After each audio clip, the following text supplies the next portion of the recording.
Good afternoon, 6th grade. It is Tuesday, April 14th, and we are on page 277, lesson 15.3, Central America, Land in Between. We're going to be learning about some of the things about Central America in these next couple of lessons, so let's dive in. Central America is the narrow strip of land lying between Mexico and South America. The Caribbean Sea is on its east, and the Pacific Ocean is on its west.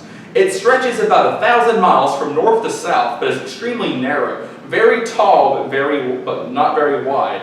Although the region is only about 1/4 the size of Mexico, it is made up of 7 independent nations. Locate the 7 Central American nations on the map of Middle America. It's on page 270. They are Belize, Guatemala, Honduras, El Salvador, Nicaragua, Costa Rica, and Panama. Mountains run down the center of Central America. Some are 10,000 feet high or taller, over 2 miles high. Valleys between the mountains provide some of Central America's best farmland.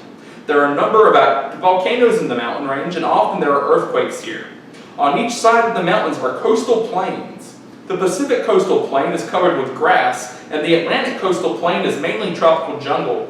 Lake Nicaragua is the largest lake, and unlike other freshwater lakes, Lake Nicaragua is the home of a certain animal species, such as sharks and swordfish, usually only found in the ocean. 2 long rivers of Central America are the San Juan and the Coco. Over 1,000 years before the birth of Christ, the Mayas built the first great civilization of the Western Hemisphere. They lived in the area of the Yucatan Peninsula, Guatemala, and northern Belize for over 2,000 years, long before the Toltecs and Aztecs even inhabited the region.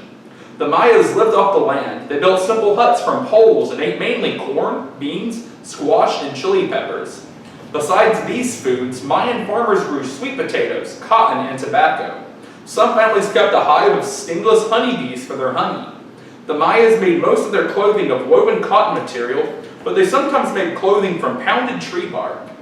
Recreation played an important part in Mayan life. The most popular game in every village was something like our modern game of basketball.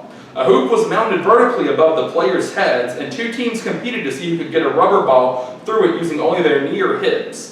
The game was so popular that some of the larger villages even built stadiums so spectators could also enjoy the sport. Mayan priests were the only scholars of the empire. They learned mainly things about astronomy and arithmetic. They devised a chart that predicted eclipses of the sun, and they developed a 365-day calendar.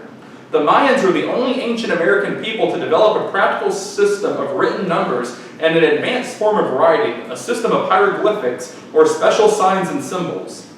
The sons of chiefs and priests went to school and learned history, astronomy, hieroglyphics, and medicine.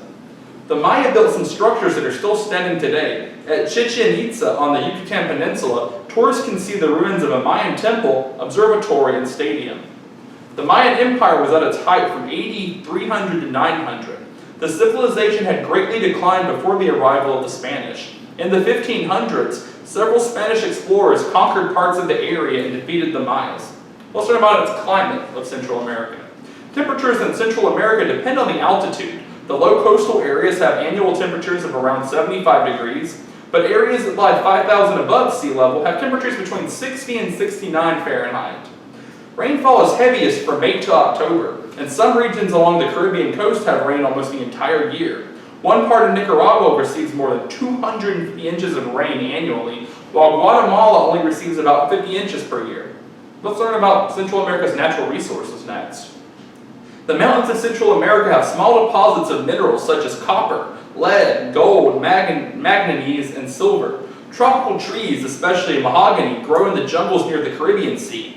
Balsa, pine, cedar, palm, and rubber trees also grow in the region, supporting the timber industry. Today, most of Central America's power comes from hydroelectric plants. Water streams are used to produce electricity in all of the Central American countries. Coffee, bananas, cacao or chocolate latte, cotton, and sugar are the main agricultural crops today. Coffee is grown on the cool mountain slopes of every Central American country. In about half of the countries, it is the major export item. Farmers also raise cattle, citrus fruits, manioc, rice, and wheat. Let's talk about the wildlife next. Many animals make their home in Central America. A large number of these animals are also found in the rainforests of South America.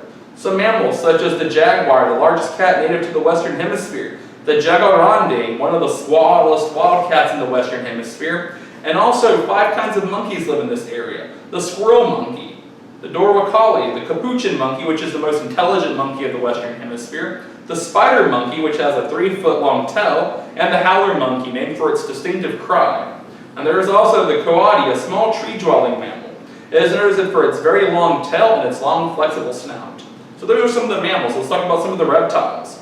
There's the caiman, a crocodile with a smaller snout, the common iguana, a large lizard which hangs out in trees, and there's also the bushmaster, a large poisonous snake which can be up to 11 feet long.